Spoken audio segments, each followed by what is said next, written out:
तर मंडळी, मी आज बनवत आहे पालक वरण। तर पालक वरण बनवण्यासाठी सर्वात अगोदर मी इथे लसूण सोलून घेतलेला आहे आणि त्याचे बारीक तुकडे करून तो या खलबत्त्यामध्ये वाटून घेत आहे। लसणासोबतच मी थोडासा 1 इंच एवढा अद्रकचा तुकडा घेतलेला आहे आणि थोडंसं जिरंसुद्धा वाटून घेतलेलं आहे। त्यानंतर मिरचीसुद्धा याच खलबत्त्यात मी वाटून घेत आहे। मिरची वाटताना त्याचे थोडेसे बारीक तुकडे करून टाकले, कारण खलबत्ता माझा थोडा छोटा आहे आणि त्यामध्ये थोडंसं मीठ घातलेलं आहे, त्याने मिरची लवकर वाटल्या जाते। तर त्यानंतर मी कांदा कापून घेतलेला आहे आणि टोमॅटोसुद्धा कापून घेतलेला आहे। तर इथे श्रवण पण येऊन बसलेला आहे ओट्यावर आणि त्याला टोमॅटो पाहिजे होता। तर छोट्या मुलांना टोमॅटो देताना त्यामधल्या बिया काढून घेत जा आणि स्पेशली मुलांना म्हणजे बॉयजना देताना त्यामधल्या बिया तर नक्कीच काढून घ्यायला हव्यात।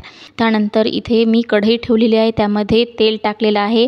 तेलामध्ये मोहरी तडतडली की कांदा थोडासा परतून घेतला आणि त्यानंतर आपली लसणाची आणि अद्रकची पेस्ट टाकली। ती थोडीशी परतून घेतली, छान भाजून घेतलं की त्यामध्ये नंतर टोमॅटो टाकला आणि टोमॅटो टाकल्यानंतर अर्धा चमचा मी इथे कऱ्हाळाचा भुरका टाकलेला आहे। कऱ्हाळाच्या भुरक्याने खूप छान चव येते पालक वरणाला, दुसरा कुठलाही मसाला मी वापरलेला नाही आहे। त्यानंतर अर्धा चमचा मी इथे हळद टाकलेली आहे आणि चवीनुसार मीठ घातलेलं आहे। हे सर्व आता छान परतवून घेतलं आणि त्यानंतर टाकलेलं आहे आपलं वरण शिजवलेलं। यामध्येच मी तुरीची डाळ आणि थोडीशी पालक दोन्हीही एकत्र 1-2-3 शिट्ट्या होईपर्यंत शिजवून घेतलेलं आहे आणि त्याला थोडंसं बारीक केलं आणि ते या फोडणीमध्ये टाकून दिलेलं आहे। आता हे थोडंसं 1-2 उकळी येईपर्यंत शिजवून घ्यायचं।